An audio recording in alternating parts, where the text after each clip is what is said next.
मेरा नमस्कार साथियों। मैं बैंक में प्रोबेशनरी ऑफिसर था, इंडिया का टॉपर था, लेकिन मैंने जॉब छोड़ दी थी और मैंने एलएलएम के अंदर 340 आर्टिकल के ऊपर थीसिस लिखी थी। मैं आपको यहाँ बताना चाहता हूँ, आप इस चीज़ को गलत मत समझना। शेक्सपियर ने कहा था कि इन सितारों में कोई गलती नहीं है, गलती हमारे अंदर ही है। आज हम सो कॉल्ड अपर कास्ट से इस चीज़ के लिए हम अपने मुहिम छेड़ रहे हैं कि ईवीएम को ख़त्म किया जाए, जनगणना की जाए। इसके ऊपर ये याद रखना बहुत ज़रूरी है।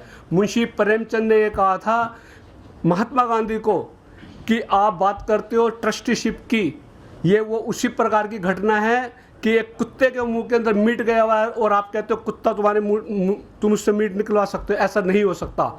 हमें ये जानना पड़ेगा, क्या हम 15% लोगों से लड़ाई करने के लिए क्या 85% हम समक्ष हैं?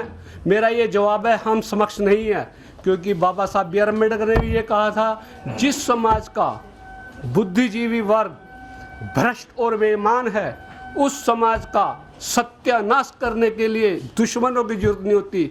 साथियों, मैं ये विश्वास के साथ कह सकता हूँ कि सो कॉल्ड अपर कास्ट के बारे में बकवास करने के लिए या उनकी बुराइयां करने का मतलब ये होता है उनकी पब्लिसिटी करना।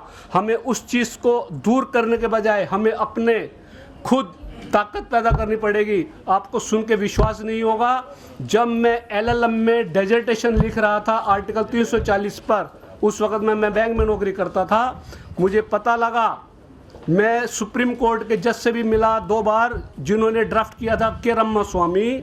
उस वक़्त हमारा पूरे इंडिया में कोई सुप्रीम कोर्ट का जज नहीं था। राम जेठमलानी को ने एंगेज किया। सवाल ये उठता है, राम जेठमलानी जो क्रिमिनल लॉ के लायर थे, वो कॉन्स्टिट्यूशनल मैटर के ऊपर क्या अपना कंट्रीब्यूट कर पाते? नहीं कर पाए, क्योंकि उन्होंने गलत के डिसाइड करने में, मैं तो कहूँगा, एक सहयोग किया। 50% reservation only rule of question है, ये रूल ऑफ लॉ नहीं है। इससे बिगर बेंच ने ये कहा था स्टेट ऑफ केरला वैसे स्टेट एनएम थॉमस केस में कि ये रूल ऑफ क्वेश्चन है, रूल ऑफ लॉ नहीं है। इसका एक ज्वलंत उदाहरण ये भी है कि तमिलनाडु के अंदर अभी भी 69% रिजर्वेशन है और वो वैलिड है। अगर वो अनकॉन्स्टिट्यूशनल होती तो डिक्लेयर हो चुकी होती।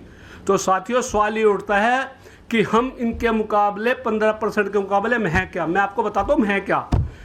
इंग्लैंड का प्राइम मिनिस्टर वो बना है जिसने हमारे देश को 200 साल गुलाम बनाया है। उसकी 1 साल की फीस 45 लाख रुपए पर ईयर की थी। सवाल ये उठता है, वो क्या करोड़ों अरबोपति था तभी तो वो बन पाया। हम कहते हैं शिक्षित बनो, शिक्षित बनो। नहीं, शिक्षित बनो कंसेप्ट कभी गलत हो ही नहीं सकता, लेकिन यह सब संपूर्णता को लिए हुए नहीं है। क्योंकि महात्मा बुद्ध ने कहा था कि गरीबी सबसे बड़ा रोग है, सबसे बड़ा अभिशाप है। और वंडर डेट में भी लिखा हुआ था एम भाषम ने कि गरीबी नरक का रूप होती है। बीएचयू के प्रोफेसर ने यहाँ तक कह दिया कि गरीबी मौत के खौफ से भी खतरनाक होती है। हमें सबसे पहले अपनी गरीबी दूर करनी पड़ेगी, क्योंकि हमारे सारे लोग बिकने वाले होते हैं ज़्यादातर, इसलिए ये मूवमेंट को सही नहीं चला पाते।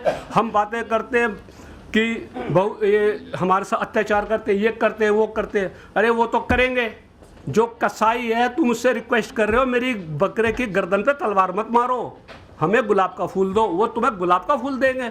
बाबा साहब अम्बेडकर ने इसीलिए कहा था कि बकरों की बलि दी जाती है, शेरों की बलि नहीं दी जाती।